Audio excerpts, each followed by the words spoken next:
예수님 십자가에 죽으시고 부활하시면서 그 찢겨주시고 하늘로서 온 생명의 떡으로 우리에게 주셨을 때 그것을 받아먹는 자들에게는 조금도 부족함이 없다. 아멘? 조금도 부족함이 없다라는 것은 그것으로 충분하다라는 얘기예요. 여러분, 예수님이 십자가에 죽으시고 부활하신 것으로 여러분 충분하십니까? 우리가 예수님을 믿는 사람들이 십자가 은혜를 안다 그러면서 그것을 충분하지 않게 생각을 해요. 그런데 그 오병이의 이적은 그들이 다 배부르게 먹고 남았다라고 표현되어져 있어요. 이것이 광야에서 이스라엘 백성들이 광야 출애굽을 애굽에서 나와서 광야 40년을 배회하는 동안에 하늘로서부터 내려진 만나와 같은 것이다 라고 우리가 살펴보았습니다. 만나 역시 매일같이 하루에 한 오멜을 나아가서 거둬들였는데 그 한 오멜은 그들의 하루 양식이었다. 그런데 그들이 많이 거둔 자도 남음이었고 적게 거둔 자도 모자람이 없었다. 그래서 매일같이 그들이 한 오멜을 먹었다라고 기록되어져 있습니다. 이 말씀은 우리가 매일같이 한 오멜의 양식을 먹어야 된다라는 것이에요. 예수님이 주기도문에서 하신 말씀이 있어요. 기도를 가르쳐달라 그랬을 때 우리에게 일용할 양식을 주옵시며 그 말씀을 합니다. 사람들은 우리에게 일용할 양식을 주옵시며 할 때 그 양식이 육체에 먹을 떡을 얘기하는 것으로 생각을 합니다. 그런데 예수님께서 하나님 앞에 드리는 기도 가운데 오늘 우리에게 일용할 양식을 주옵시며 라는 얘기는 오늘 내가 생명으로 하루를 배부르게 부족함 없이 풍요롭게 넉넉히 지낼 수 있는 생명의 양식을 주시옵소서 그 말입니다. 그러니까 우리는 매일 하나님으로부터 말씀의 생명을 받아 먹는 자가 되어야 한다라는 것을 말씀하고 있는 겁니다. 그런데 여러분 매일같이 양식을 드시나요? 새벽 예배 가는 사람들은 새벽에 말씀을 들으면서 하루를 시작합니다 이렇게 말해요. 그런데 새벽 예배에 참석해서 말씀을 들어도 그것이 내 안에서 생명으로 역사되어지면은 제대로 양식을 먹은 건데 생명으로 역사되지 않으면 교회 문턱을 나와서 무슨 말을 들었는지 아무것도 생각이 안 난다. 그러면 그날의 양식을 제대로 먹은 게 아니다라는 거예요. 오늘 이 말씀을 듣는 여러분한테는 제가 권해드리고 싶은 것은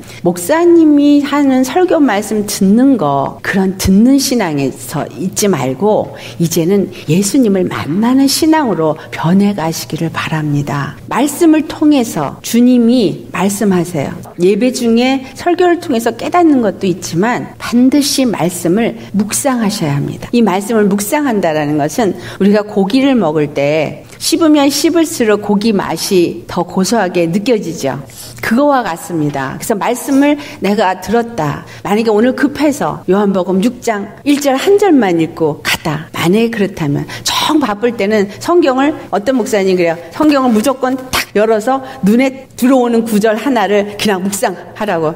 네, 정 바쁠 땐 그것도 좋고 또 아니면 매일매일 성경을 읽으면서 그중에 내 마음에 오늘 확 들어오는 거를 묵상하셔도 좋고 또는 하나님 오늘 내게 주시는 말씀이 무엇입니까? 라고 물어서 하나님이 주시는 말씀을 정말 받아서 그것을 묵상을 해도 좋습니다. 이것은 여러 방법으로 어쨌든 간에 우리가 매일같이 말씀을 먹어야 하는데 듣는 것이 먹는 거가 아니라는 사실을 말씀드리고 싶은 거예요. 듣는 것이 먹는 게 아니라 들을 때 내가 내 심령에 찔림이 있고 감동이 있고 깨달음이 있고 그래서 그것이 라고 해서 뭔가 번개처럼 번쩍 한다거나 아니면 가슴에 확 와 닿는 거거나 아니면 뭔가가 이렇게 깨달아 열려지는 또는 감동으로 뭉클해지는 이러한 감동의 역사가 있는 것이 내가 그 말씀이 생명으로 내 안에 들어오는 겁니다. 그런가 하면 또 들을 때는 잘 모르겠는데 조금 이따 그 말씀을 생각할 때 뭔가 열려지는 것 같고 더 깊은 의미가 깨달아 알아지는 것 그런 것들이 바로 생명으로 내 안에 역사되는 겁니다. 제가 주일날 설교를 했는데 사실 제가 설교를 준비하면서도 참 참 이 깊이를 깨달아 알기에 참 어려운 거다. 그 말씀을 내가 전하면서도 정말 이것이 정확하게 깨달아 알아진다면 은혜겠지만 깨달아 알아지지 않으면 참 지루하겠다. 그런 생각을 했습니다. 왜냐하면 이 세상에 하나님이 교회를 이 세상에다 두었다라는 게 굉장한 의미가 있는 거거든요.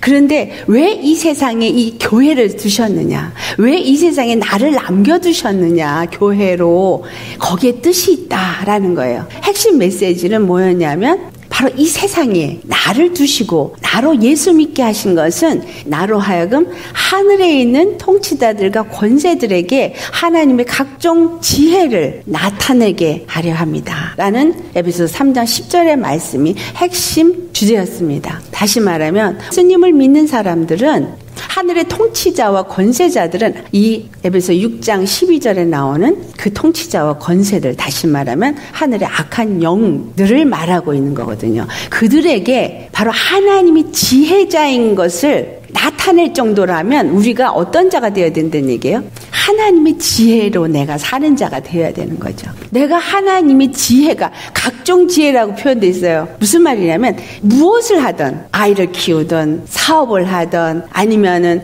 사람들과 대화를 하든 영혼을 정말 구원하기 위해서 일을 사역을 하든 모든 것에 하나님의 지혜로 일을 해야 된다라는 거죠. 근데 그 지혜가 내가 내 노력으로 얻어질 수 있는 것이 아니다라는 거예요. 고린도전서 2장의 사도 바울이 우리가 세상의 지혜로 사는 자가 아니라는 얘기를 계속 말합니다. 무슨 지혜로 사냐? 하늘의 지혜로 사는 자다. 근데 이 하늘의 지혜로 사는 자는 오늘 우리 찬송 부르는 것 중에 우리 영의 눈을 열어주셔서 영적으로 이 시대를 분별할 수 있으려면 하늘의 지혜가 와야 돼요. 그래서 에베소 1장 17절의 말씀이죠. 지혜와 계시의 영을 우리에게 주사, 지혜와 계시의 영이 우리한테 와야 우리의 눈이 열려서 하나님이 이 시대에 어떤 일을 하고자 하시는지를 우리가 알 수 있어요. 이건 지혜가 오지 않으면 몰라요. 또 하나님이 나의 삶 속에서 내가 무엇을 하기를 원하시는지도 지혜가 오지 않으면 알 수가 없다라는 거죠. 귀가 열린다는 얘기는 하나님의 세미한 음성을 듣고 성경의 말씀을 통해서 하나님이 무엇인가를 얘기를 해주고자 하실 때 그 진리를 깨달아 알아지는 게 귀가 열려지는 거거든요. 그렇다면 이 말씀이 정말 나에게 주고자 하는 의미가 무엇인지 그 비밀을 깨달아 알려면 하늘의 지혜가 오지 않고는 절대로 알 수가 없다라는 거죠. 또 입을 열어 사람들에게 복음을 증거할 때도 그 지혜가 와야 정말 이 사람에게 무슨 말씀을 해야지만 이 사람의 영혼이 생명을 얻고 구원을 받게 되느냐, 그거를 알 수 있을 때 정말 그 사람한테 정확하게 맞는 메시지를 줄 수 있는 것이죠. 이것이 하나님의 지혜가 와야지만 되어지는 거예요. 우리를 세상에 교회로 우리를 두신 것은 바로 이와 같은 하나님의 지혜는 세상의 지혜와 다르고 하나님의 지혜는 세상의 지혜를 뛰어넘는다는 것을 나타내고자 하심이라는 거예요. 이게 하나님의 경륜이다라고 사도 바울이 말을 합니다. 근데 이 말씀을 들으면서 과연 얼마만큼 이거에 대한 진리를 느끼고 깨달을 수 있는가. 그래서 제가 하나님이 그 세상에 내가 오늘 예수를 믿게 하시기 위해서 이 지혜의 사람이 되게 하시기 위해서 어떠한 환경을 준비하셨고 어떤 사람의 인성을 준비하고 사역을 위해서 준비한 모든 것들을 우리가 돌아보기를 원한다라는 메시지를 했습니다. 내가 어디에 태어났고 어떤 가정에서 태어났고 어떤 부모 밑에서 자랐고 어떤 나라에서 자랐고 그리고 자라면서 어떤 경험을 했던 건 이 모든 것들이 다 필요에 의해서 하나님이 허락하신 것이다 라는 것입니다.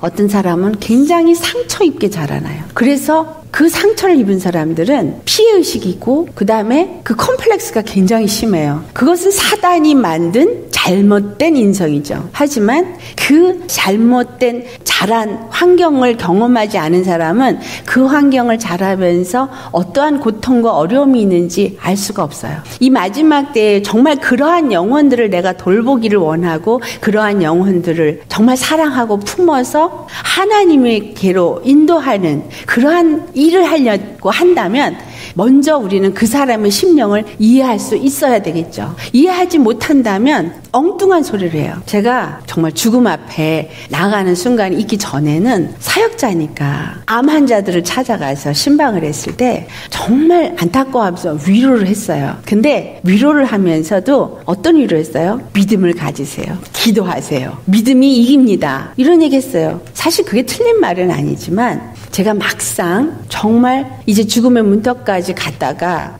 퇴원을 해서 집에 있을 때 나는 사역자였고 그래도 믿음이 있고 그래도 말씀을 아는 자인데도 이 육체가 아플 때 오는 우울증, 그 디프레션이 정말 상상을 초월하더라. 무슨 말이냐면 아무것도 소망이 없어지고 자신이 없어지고 나는 이제 다 끝났구나라는 생각이 들 때 오는 그 처절한 디프레션, 정말 그것은 뭐 성경 말씀 눈에 안 들어와요. 기도 안 되더라고요. 정말 그래서 제가 그때 나 같은 사람도 이런 걸 느끼는데 정말 그렇지 않은 사람들은 얼마나 힘들까. 그걸 그때 제가 깨달았어요. 그래서 무조건 믿으세요. 무조건 기도하세요.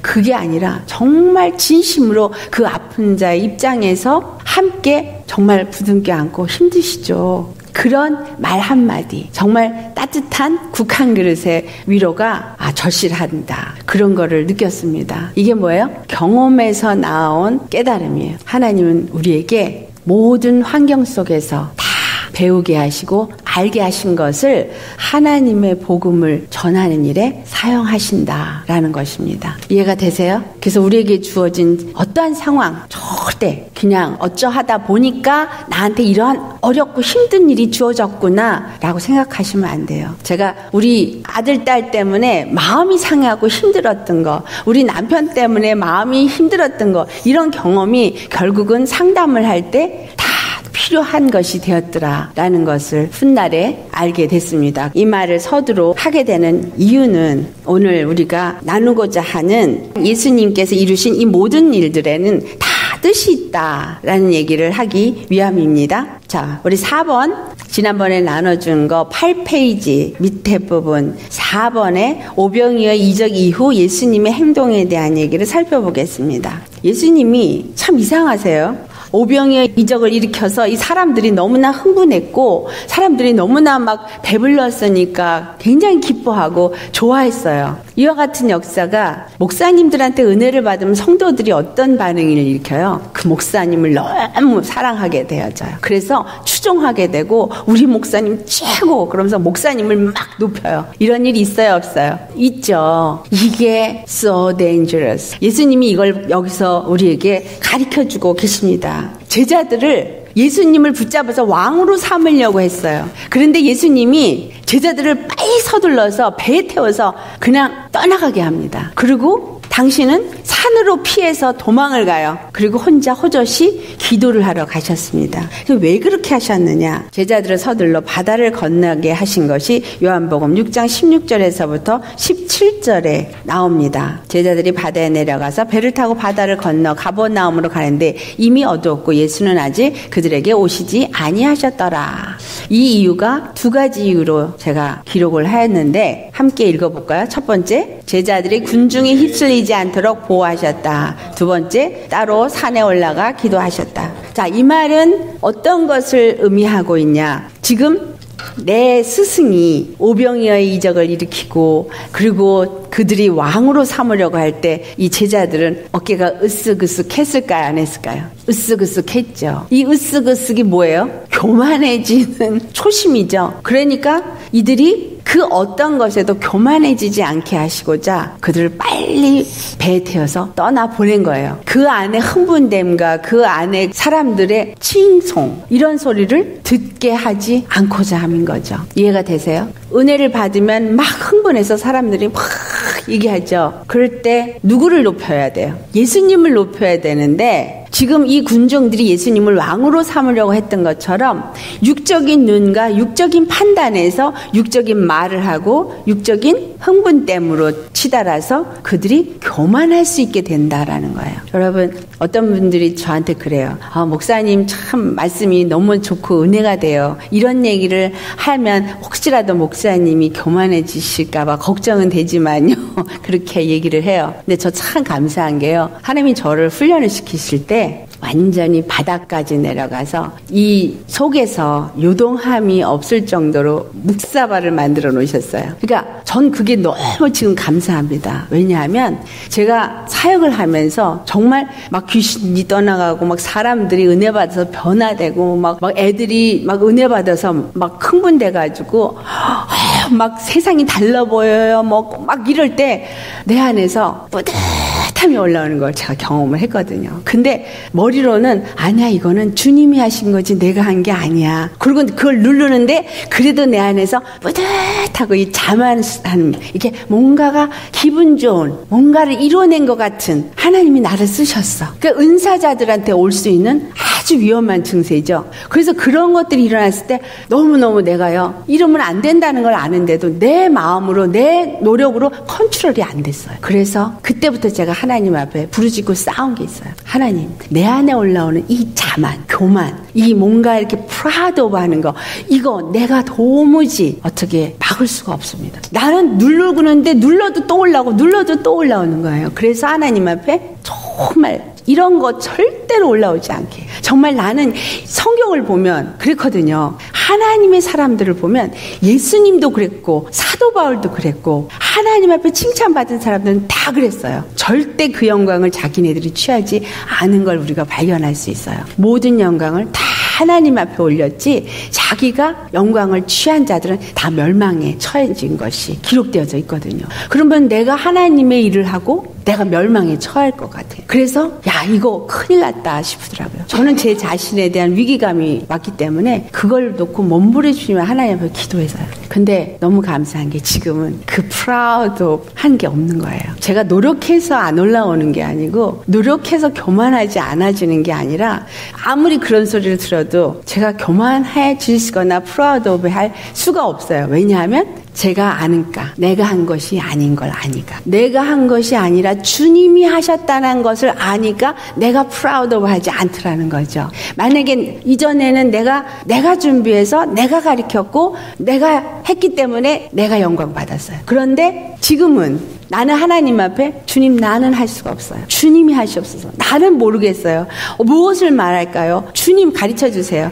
하나님 앞에 다 물으니까 하나님이 주신 대로 나는 그 주신 것 갖고 전하니까 다 주님이 하셨습니다 라는 고백이 되죠. 그러니까 다 주님이 하셨습니다. 이게 누구한테 영광을 돌려요? 내가 영광을 취하지 않고 하나님 앞에 다 영광을 돌리게 되잖아요. 그래서 설교자는 설교를 내가 준비하면 안 돼. 주님이 주신 걸 받아서 대언하는 입술이 되어져야지만 모든 영광을 그분 앞에 돌릴 수 있게 되어져요. 그래서 나라는 존재는 땅바닥에 완전히 죽어져야 돼요. 십자가에 완전히 죽어져야 돼요. 그러면 성령님이 내 안에서 그분이 원하시는 대로 그분이 역사하시고 말씀하시고, 물론 지금 제가 말할 때 제 음성으로 제가 말을 합니다. 하지만 그 어느 것도 하나님이 주신 걸 가지고 제가 준비했고, 그리고 주님이 내 입술을 이끄는 대로 내가 맡겨드린 거, 그것이 제가 한 게 전부예요. 그러니까 하나님이 지금 이 말씀을 이렇게 이끌어 가시는구나 라고 저도 듣습니다. 그래서 저도 알고 저도 배워요. 그런데 그렇게 하나님이 이끄신 대로 했기 때문에 끝나고 나면 사실상 여러분보다 제가 더 모를 수도 있어요. 내가 무슨 말을 했는지. 그래서 저도 다시 들어봐야 돼요. 주님이 제 입을 통해서 말하는 거지, 우리는 절대로 내가 무엇을 했다라고 하면 교만이에요. 그 교만은 멸망의 선봉이거든요. 내가 왜 하나님의 말을 하고 왜 멸망에 처할 짓을 해요? 안 되잖아요. 그러니까 철저하게 겸손한 자는 뭐냐? 예수님도 그렇게 겸손하셨고 우리도 그와 같이 겸손해지려면 육의 나는 십자가에 못 박고 그리고 주님으로 하여금 사는 자가 되어져야 합니다. 만약에 우리 집사님 비즈니스를 하는데 내가 지혜가 팍팍 돌아서 돈을 잘 벌었어. 그러면 그 돈 다 누가 번 거예요? 내가 번 거예요. 야, 나 똑똑해. 나 잘 벌었어. 그런데 아버지, 나 이거 어떻게 해야 될지 모르겠어요. 도와주세요. 주님이 지혜 주시고 주님이 이 사업도 이끌어 가시고 주님이 다 하시옵소서. 맨날 하나님 앞에 그렇게 기도하면서 했을 때 지혜가 탁 떠올랐고 번개처럼, 그리고 뭔가 사람이 와가지고 생각지도 않았던 일들이 터지면서 그런 것들로 인해서 비즈니스가 잘 돼요. 그러면 와, 누가 하셨다? 주님이 하셨구나. 그렇게 되겠죠. 우리는 우리의 삶의 모든 것들을 주님이 하셨구나, 이 말이 내 입에 늘 고백으로 나올 수 있을 만큼 막 아끼시는 자가 되어야 돼요. 내가 돈 벌어서 내가 이걸 할 거야. 그러면 내가 돈 번 걸로 내가 한 거예요. 근데 주님 나는 할 수 없으니까 주님이 도와주세요. 그러면 돈 내가 벌었지만 돈이 벌리게끔 주님이 막 상황을 만들어주셔서 돈이 벌리고 그걸 벌 수 있도록 육체도 건강하게 해주고 지혜도 주시고 모든 걸 그러니까 주님이 다 이렇게 하게 해주셨구나. 모든 영광을 그분 앞에 돌리게 됩니다. 바로 이와 같이 지금 제자들도 오병이어의 이적을 일으켰는데 자기네들이 볼 때 자 예수님은 보리떡 5개하고 물고기 2마리를 이렇게 놓고 축사한 것밖에 없어요. 그리고 띄어서 줬어. 근데 자기네들이 띄어주면서 뭘 경험했어요? 아니 내가 띄어졌는데 여기 또 있고 띄어졌는데 또 있고 띄어졌는데 또 있고 여기서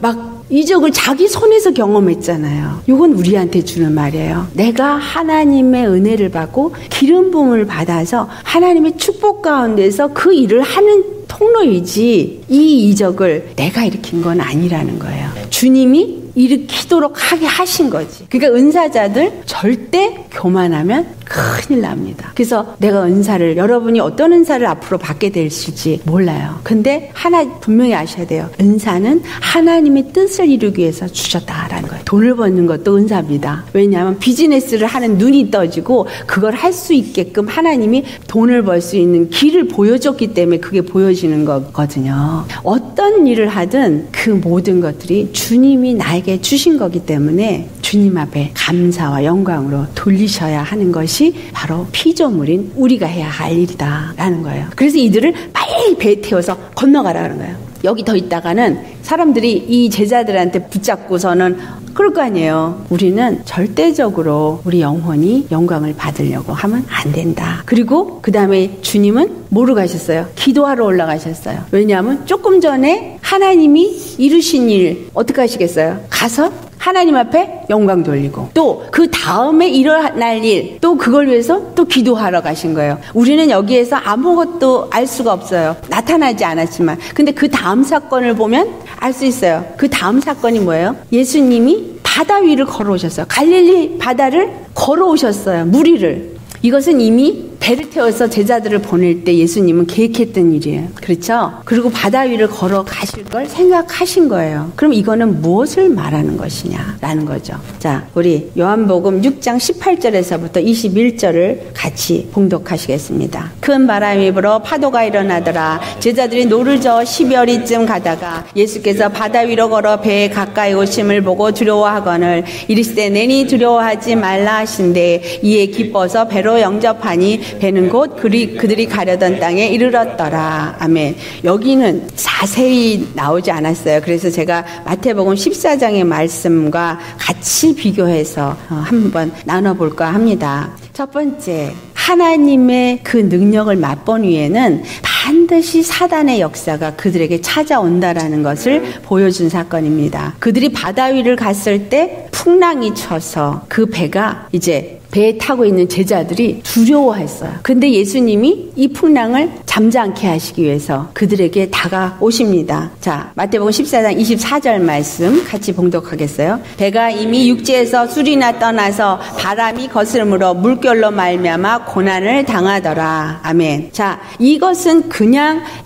제자들이 갈릴리 바다를 그 배를 타고 가는데 바람이 불면서 물결이 심히 일어나서 그들이 고난을 당한 어떤 사건을 기록하고 있지만 우리가 하나님의 축복의 말씀을 구원의 말씀을 받아서 구원에 이른 자들에게는 그 다음에 반드시 사단의 역사가 있다라는 것을 가르쳐주고 있는 겁니다. 자, 예수님이 공생애를 하시면서 첫 번째 하신 일이 요단강에 세례를 받으셨어요. 침례. 그랬죠? 침례를 받으신 다음에 물 위에서 올라오니까 성령이 그들 비둘기같이 임했다. 그 다음에 예수님이 하신 일이 뭐예요? 성령이 그를 광야로 이끌어서 마귀의 시험을 받게 했다. 거기서 3가지 시험을 받아요. 이것은 예수님이 인자로 오셨기 때문에 받는 거예요. 하나님이실 때 받는 게 아니라 인자로 오셨기 때문에 하나님의 아들로 오셨기 때문에 받는 거예요. 그렇다면 예수 믿는 우리도 예수님을 믿고 세례를 받고 이제 믿는 자녀로서의 공생애의 삶이 시작되어지면 예수님이 받은 사단의 3가지 시험과 같이 똑같은 시험을 받게 된다라는 거예요. 그 세 가지 시험이 뭐예요? 요한일서 2장 16절 17절에서 말씀하셨던 육체의 정욕과 안목의 정욕과 이생의 자랑이에요. 선악과 보암직하고 먹음직하고 지혜롭게 할 만큼 탐스러운 미혹이 온다라는 거예요. 처음에 돌들로 떡덩어리가 되게 해라. 돌들로 떡덩이 되게 하라는 얘기는 뭐예요? 육체의 정욕, 그죠? 배고픔. 그 다음에 뭐 해줬어요? 천하의 영광을 보여주면서 또 그 다음에 뛰어내리라고 하고, 그럼 이 뛰어내리라고 한 것과 천하의 영광을 보여준 것은 무엇을 말하는 거예요? 보암직하고 지혜롭게 할 만큼 탐스러운, 이건 뭐냐면 영적인, 육적인, 혼적인 유혹들, 그쵸? 하나님의 자녀가 되어졌으면, 이제 하나님의 자녀가 됐으니까 예수의 이름으로 귀신을 쫓아내고 권세를 하고 그러면서 이제 믿음의 사람이니까 믿음으로 뛰어내려. 그런 시험 있어요, 없어요? 우리 믿는 사람 중에 없나요? 있어요. 잘못 배우면 그 짓을 해요. 이게 뭐예요? 마귀에게 속아서 뛰어내려. 그런 일, 뭔가 하나님은 나 하나님의 자녀니까 하나님 이거 해 주시겠죠? 하고 던져. 하나님이 가게 한 길이 아닌 길을 자기네들이 막 가면서 하는 길이 있어요. 또 뭔가가 그 다음에 예수님의 자녀가 되어져서 나는 이제는 하나님의 자녀야. 그러면서 뭔가 되려고 그래요. 이 세상에서 뭐를 이렇게 안 한 사람들이 교회 오면 꼭 뭐가 되고 싶어 하는 거. 응? 장로 됐다 그러면은 후가시가 이만큼 올라가서 뭔가 행세를 하려고 하는 거. 이런 게 다 잘못 마귀가 흔드는 거에 넘어간 거죠. 우리가 예수님을 믿고 나면 그 다음에 온 것은 바로 그 모든 것을 다 무시하고 그냥 40일 금식을 해야 되는 그 일을 해야 되는 거예요. 예수님이 하신 40일 금식은 무엇을 의미하느냐? 바로 금식은 철저하게 자기가 육이 죽는 것을 말하는 거예요. 그러니까 우리가 육이 십자가에 죽는 그 과정을 통과하면서 온전히 하나님만 의지하는 믿음으로 바뀔 때, 그 다음부터 하나님의 아들로서 하나님이 시키시는 일을 하는 공생애를 하게 되어지는 겁니다. 우리가 지금 이 땅에서 살고 있는 거 그냥 사시는 것 같으세요? 지금 공생애 얘기하면은 하나님의 일, 그건 뭔가 이전에 살던 거하고 이후의 삶의 차이를 말하지만, 예수님의 삶을 우리가 그의 사생활 또는 공생애 이렇게 나눠지면 사실상 예수 믿는 우리는 공생애를 사는 사람입니다. 왜냐하면 예수 믿은 그 이후부터 우리의 삶에서는 예수님의 영광이 나타나야 되니까, 하나님의 뜻을 이루기 위해서 사는 자니까. 예수님이 이 땅에 오셔서 하나님의 뜻을 이루기 위해서 사셨던 것처럼 하나님의 아들이 된 우리도 똑같이 그 하나님의 뜻을 이루기 위해서 이 땅에서 사는 거일 뿐이다라는 거예요. 믿기 전에는 육적인 사람을 살았기 때문에 그게 사생활인 거예요. 하지만 믿는 그 순간부터 하나님 안에서 이제 할례를 받고 세례를 받고 침례를 받고 다 같은 얘기죠. 영적으로 예수 십자가에 못 박고 육의 사람은 죽고 이제 믿음의 사람은 살고자 시작한 그 순간부터 예수님이 받은 40일의 그 고난이 나의 삶 속에서 반드시 우리도 똑같이 있다. 그리고 마귀가 시험을 한다. 그래서 뭘 해야 되는 거예요? 예수님이 기도하신 것처럼 우리도 기도해야 돼. 기도하면서 하나님의 도우심을 받아야지만 되는 거예요. 자, 이게 지금 풍랑이 일어나서 두려움과 고난 속에서 제자들이 어떡하나 우리 죽게 되는데, 이럴 때 예수님이 오셨잖아. 주님은 우리와 함께 하신다고 분명히 말씀하셨어요. 뭐라 그러셨냐면 내 멍에를 메라. 내 멍에는 가볍다. 왜? 내가 같이 매는 멍이기 때문에. 예수님이 우리의 삶 속에서 고난과 고통과 어떤 환난이 올 때 주님은 우리를 그냥 버려두는 것이 아니라 같이 매시겠다 그랬어요. 누가 같이 매요? 우리 성령님이 우리와 함께 하셔요. 하나님이 성령을 우리에게 보내주시고 우리와 함께 하시면서 우리의 모든 걸음걸음 속에서 그분의 영광이 나타나고 그분의 능력이 나타나도록 우리와 함께 하신다라는 사실이에요. 이거를 믿지 않기 때문에 두려워하고 믿지 않기 때문에 맨날 염려 걱정하고 근심하는 거예요. 여기서 일어난 풍랑 사건은 하나의 풍랑 사건이 아니라 오병이어의 이적을 일으킨 후에 일어나는 거예요. 다시 말하면 예수님을 믿고 그 생명의 떡을 먹은 자들에게 임하는 시험이 찾아올 때 주님이 반드시 그곳에 찾아오셔서 거기서부터 우리를 보호하신다, 구원하신다. 그것을 가르쳐주고자 하십니다. 그러니까 의심치 말고 믿어라 라고 말하는 것입니다. 아멘. 자, 그 다음에 두 번째, 예수님은 바로 이 풍랑을 치는 것이 누가 하는 거예요? 사단. 우리 삶 속에서 막 요동치게 하고 문제가 일어나게 하는 건 바로 사단의 역사죠. 그런데 이 사단의 역사, 사단이 하고 있는 이 역사는 그의 권세를 사용하는 건데 그 위에 권세자가 되심을 나타낸 거예요. 물 위를 걸으셨어요. 자, 세상의 방법은 사람은 물 위를 걸을 수가 없다라는 게 세상의 이치예요. 그 세 번째 제가 거기다 해놨지. 네 번째, 믿음은 세상의 법칙에 지배를 받지 않고 하나님의 법칙에 지배를 받는다라고 했죠. 세상의 법칙은 사람은 물 위에 뜰 수 없다. 근데 예수님은 물 위를 뜨셨어요. 그리고 베드로가 주여 당신이 주시어든 나를 오라 하소서. 그러니까 오라. 그가 믿음으로 그 물 위에 갔을 때 그는 물 위를 예수님하고 똑같이 서 있을 수 있었어요. 실제로 있었던 사건이고 기록되어진 사건은 우리도 똑같은 일을 이룰 수 있는 자라라는 걸 말하고 있는 거죠. 그리고 예수님은 바로 그 사단의 그 풍랑을 잠잠하라 하면서 그 권세 위에 뛰어난 권세자인 것을 우리에게 말씀하고 있는 것입니다. 요한복음 10장 18절에 있는 말씀이죠. 사단은 예수님을 십자가에 죽였지만 예수님이 말씀하시기를 우리 같이 읽어볼까요? 이를 내게서 빼앗는 자가 있는 것이 아니라 내가 스스로 버리노라. 나는 버릴 권세도 있고 다시 얻을 권세도 있으니 이 계명은 내 아버지에게서 받았노라 하시니라. 자, 스스로 버린 것이지 사단의 권세 때문에 져서 죽은 것이 아니다라는 거예요. 이 무리를 걷는 그 권세자가 왜 사단에 의해서 죽겠어요? 그냥 자기 자신을 버리신 거예요. 그러니까 우리가 만약에 어떤 고통 속에 있을 때 하나님이 때로는 잠잠하게 계세요. 왜? 믿음을 보기 위해서. 정말 믿느냐? 그래서 믿음으로 나아가면 그때 하나님이 다 올려주세요. 그래서 어떤 순간에도 우리가 해야 할 것은 두려워하지 말고 믿어야 된다라는 거죠. 왜냐하면 내가 믿는 나의 하나님, 나를 죄에서 건져주시고 나에게 영원한 생명을 주시기 위해서 십자가에서 죽으시고 부활하신 그분은 바로 버릴 권세로 버리시고 다시 살 권세로 사시는 모든 권세 위에 권세자라. 그것을 우리가 믿는 거니까. 아멘. 그래서 그것을 믿을 때 하나님이 때로는 잠잠하셔도 나도 때를 기다려야 돼요. 기도하고 하나님만이 내 문제의 해결자이십니다라고 딱 맡겨버려야 돼요. 제가 신앙생활 하면서 제가 잘한 거는 이거 하나인 것 같아요. 주님이 그렇게 해주셔서 너무 감사한 게 믿음을 주셔서 어떠한 어려움 속에 있어도 인간적인 방법을 내가 하지 않았다라는 순간에 여러 가지 일들이 있었죠. 전에 얘기했었나요? 우리 아이 정말 내일 샌드위치 싸주 보내고 아침에 정말 시리얼에다 우유 먹일 돈이 없는 거예요. 그 밤에. 근데 이 엄마가 참 미련해서 사실상 사람들한테 옆에 가서 돈 꿔달라면 꿔줄 만한 사람들 다 있었어요. 제가 아파트 단지에 살았으니까. 근데 꿔달라 소리는 한마디도 안 하고 그냥 엎드려 기도만 한 거예요. 울면서 주님 내일 어떻게 해요 우리 애들. 그런데 11시 반에 제가 전화를 받았어요. 11시 반에 그냥 기도하고 울고서는 이제 있는데 전화가 11시 반에 오니 11시 반에 웬 전화가 왔을까. 그래서 받았더니 파라모스에 사는 30분 우리 집이 제가 너트리 살았는데 30분 가야 되는 파라모스에 사는 사람이 그 밤에 커피 마시러 오래. 제가 갔어요. 사실 그때는 정말 이 사람한테 돈을 꿔야 되나 하는 마음 하나, 다른 하나는 정말 너무 답답하고 잠잘 수가 없으니까 하소연이라도 그냥 대화를 하다가 보면은 좀 나을까 하는 마음. 그러고 갔어요. 근데 내 심령에서 돈 꿔달라는 소리는 죽어도 안 나오는 거예요. 이게 자존심인지 뭔지 모르지만 하여튼 그건 아닌 것 같은 마음. 그래서 앉아서 기도했어요. 하나님 어떻게 해요? 내가 답답해서 여기로 왔지만 이제 어떻게 해요? 그랬더니 그분이 봉투 하나를 딱 들고 와서는 내 앞에다가 딱 내놓는 거예요. 그래서 이게 뭐예요? 그랬죠. 난 돈 꿔달라 소리도 안 했고 뭐 지금 돈이 없다 소리도 안 했고 정 안 되면 그 집에서 빵몇 조각이라도 가져갈 생각을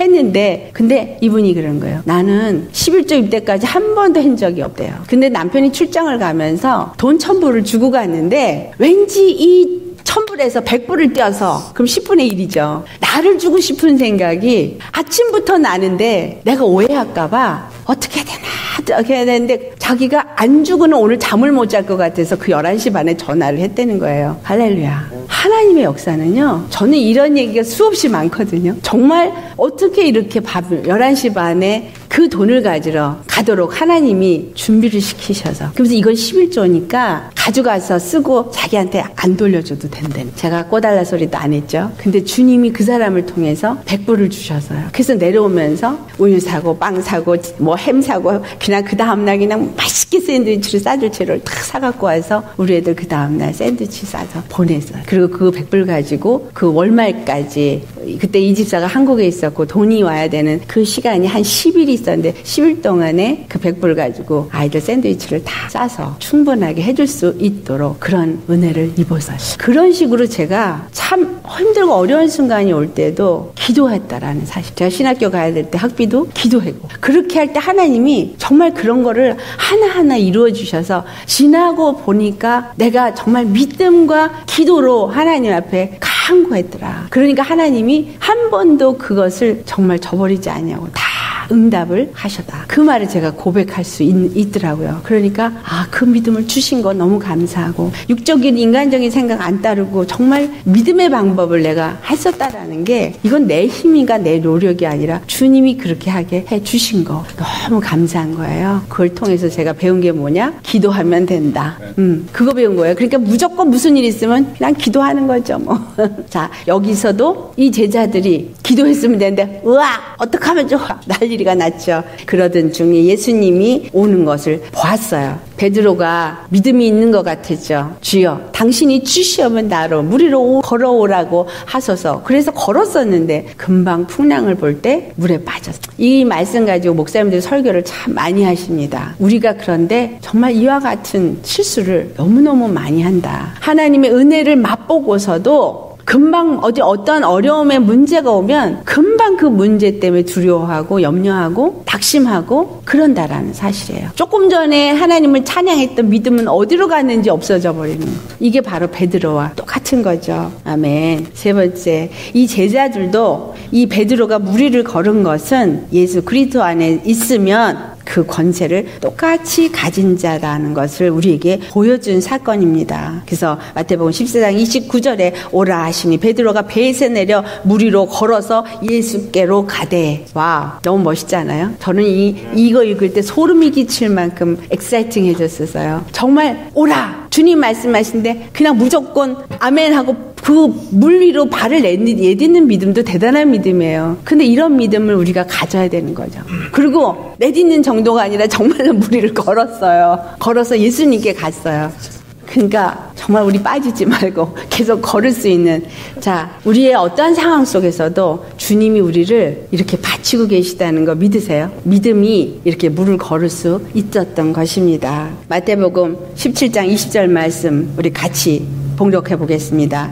이르시되 너희 믿음이 작은 까닭이니라. 진실로 너희에게 이르노니 만일 너희에게 믿음이 겨자씨 한 알만큼만 있어도 이 산을 명하여 여기서 저기로 옮겨지라 하면 옮겨질 것이요 또 너희가 못할 것이 없으리라. 겨자씨 하나를 얘기하신 것은 씨 중에 가장 작은 씨지만 그 안에 생명이 있다면 반드시 그 작은 씨도 꽃을 피우고 자라서 나무가 된다라는 사실이에요. 우리 안에 예수님의 생명의 믿음이 정말 있으면 그 생명이 어떤 역사가 있다냐면, 여기서 지금 이 산을 명하여 저기로 가라 할 때 그대로 된다라는, 여기서 이 산은 무엇을 의미하냐면 사단의 산을 말해요. 자, 내 앞에 가는 길에 산이 막혀 있어요. 나의 삶에 고통을 주는 산이 너무나 크게 느껴져요. 그렇죠? 나의 앞에 문제가 있으면 그 문제가 너무 크게 느껴지고 그 문제가 정말 도저히 나아갈 수 없게 한다라는 너무나 높은 산이 내 앞에 있게끔 사단이 합니다. 하지만 겨자씨만한 믿음은, 바로 생명은 예수님의 권세의 생명이에요. 그렇죠? 예수님의 권세를 가진 믿음이기 때문에 그 믿음이 명할 때, 예수의 이름으로 명하노니 이 내 앞에 길을 가로막는 산아 떠나갈지어다, 물러갈지어다 명령할 때 그대로 된다라는 거죠. 어떤 사람에게? 예수님을 주로 믿는 사람에게. 그 믿음대로 명하면 사단의 권세는 그 하나님의 권세 앞에 굴복할 수밖에 없기 때문에 떠나간다라는 거예요. 여러분 앞에 문제가 있습니까? 예수의 이름으로 명령해서 물리치시길 바랍니다. 오직 믿음만 있으면 되는데 그 믿음이 의심 없는 100%의 확신의 믿음이 있어야 되는 거예요. 하나님을 트러스트하는, 정말 흔들림이 없는 트러스트가 여러분한테 있을 때 그것이 이루어질 수 있습니다. 베드로가 물 위를 걸었을 때 세상의 법칙의 지배를 받지 않고 걸었던 것처럼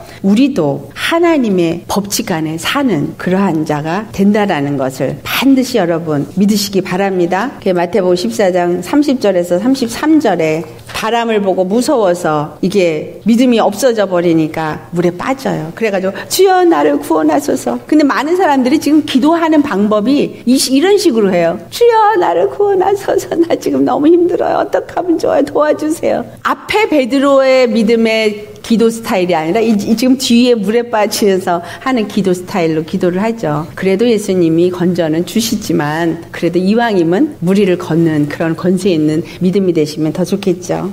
그래서 주님이 하신 말, 믿음이 작은 자여 왜 의심하였느냐. 그래서 그들이 어떻게 말해요? 33절 같이 읽어봅니다. 시작. 배에 있는 사람들이 예수께 절하며 이르되 진실로 하나님의 아들이도소이다 하더라. 그 이적을 보았기 때문에 그들이 예수님을 하나님의 아들이라고 지금 경배하는 거잖아요. 우리가 정말 믿는 사람들이 아까 제가 잠깐 얘기했어요. 세상에 교회를 두신 이유는 세상에 하나님의 권세와 지혜를 나타내도록 세상에 교회를 두셨다라는 거예요. 우리를. 그래서 바로 예수님이 바로 우리의 구원주라는 것을 나타내서 그분께 경배하게 하는 것이 하나님의 아들이 된 교회가 해야 할 일입니다. 아멘. 로마서 8장 2절에 우리가 어떠한 법에 지배를 받는 자입니까? 죄와 사망의 법이에요. 생명의 성령의 법이에요. 생명의 성령의 법이에요. 그러면 죄와 사망의 법이 마귀가 좌지우지하는 데는 절대로 흔들리면 안 되는 거죠. 내 앞에 험산 줄령이 있어도 생명의 성령의 법으로 그거를 물리칠 수 있어야 되는 거죠.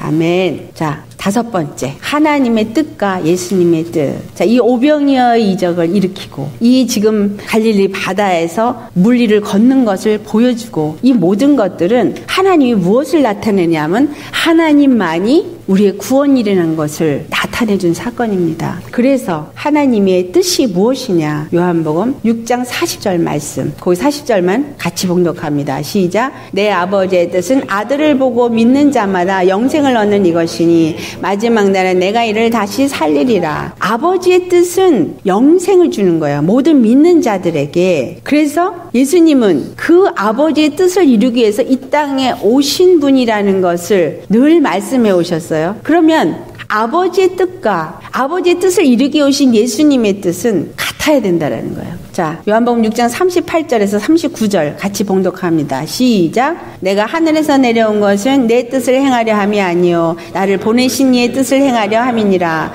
나를 보내신 이의 뜻은 내게 주신 자 중에 내가 하나도 잃어버리지 아니하고 마지막 날에 다시 살리는 이것이니라. 자, 예수님도 이 땅에 내려오셨을 때 아버지의 뜻을 행하기 위해서 오셨다. 그리고 내 뜻도 바로 아버지의 뜻과 하나다라는 말씀을 합니다. 요한복음 5장 30절 같이 봉독합니다. 시작.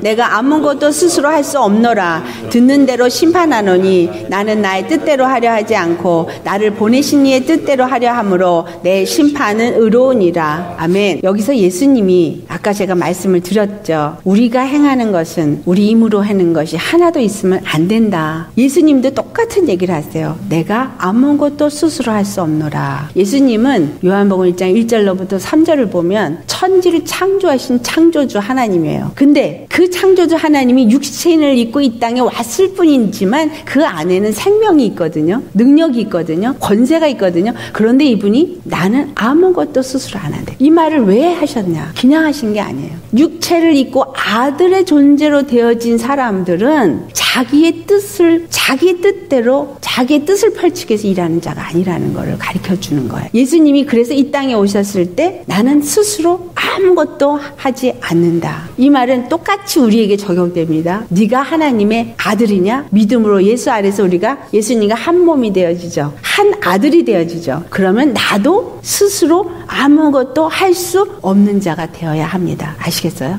우리의 사는 삶이 공생애라고 제가 표현을 했잖아요. 그러니까 공생애인 거예요. 내 뜻대로 스스로 하는 것이 아니라 아버지의 뜻을 이루기 위해서 이 땅에 살기 때문에 공생애인 거예요. 예수님과 함께 그 일을 우리가 하는 것이죠. 근데 성령님도 보세요. 성령님도 한 뜻을 위해서 일하십니다. 로마서 8장 27절 시작. 마음을 살피시는 이가 성령의 생각을 아시나니 이는 성령이 하나님의 뜻대로 성도를 위하여 간구하심이니라. 아멘. 요한복음 14장 26절 보면 보이사곧 아버지께서 내 이름으로 보내실 성령 그가 너에게 모든 것을 가르치고 내가 너에게 말한 모든 것을 생각나게 하리라. 그리고 요한복음 16장 13절에는 이 진리의 성령이 오면은 너희를 진리 가운데로 인도하시리니 그가 스스로 말하지 않고 오직 들은 것을 말하며 장래를 너에게 알리시리라. 성령님도 스스로 말하지 않는데요. 예수님도 스스로 하지 않고 성령님도 스스로 말하지 않고 그래서 성령님이 우리 가운데 임하셔서 우리에게 내가 말한 모든 것을 생각나게 하고 알게 하는 것. 그리고 진리로 나를 인도하게 하는 것. 그래서 나에게 지혜를 주시고 계시의 영을 주셔서 알게 하고 안 것을 말하게 하고 본 것을 말하게 하고 들은 것을 말하게 하기 위함이다 라는 거예요. 그래서 증인은 보고 들은 것을 말해야 돼요. 그래서 증인은 반드시 경험을 하게 되어 있어요. 예수 믿으면서 예수님이 나의 구원자라는 것을 경험을 하지 않은 사람은 증인이 될 수가 없어요. 안 그래요? 예수님의 구원을 맛보지 않았는데 어떻게 예수님이 나의 구원이야 라고 말할 수가 있겠어요? 예수님이 나의 구원자라는 경험을 할 때, 알게 되었을 때, 그때 우리는 예수님은 나의 구원이시다 말할 수 있는 거죠. 그래서